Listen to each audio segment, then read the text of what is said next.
Bu dunyoda faqat insonlarga xos bo'lgan xususiyatlargina. Shulardan biri balki eng muhimidir, farosat hisoblanadi.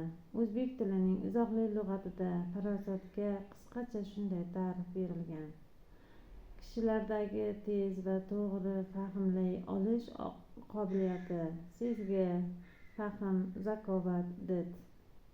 Afsuslar bo'lsinki, bugungi kunda odamlarimiz orasida farosat degan tushuncha qahat bo'lib boryapti.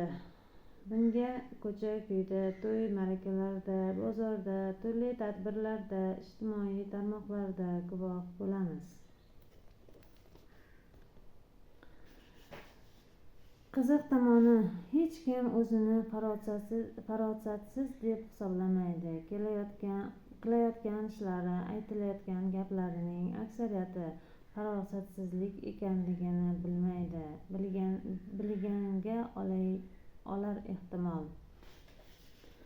Har bir jamiyatda yutuqlar bilan birga kamchiliklar ham bo'lishi tabiiy hol.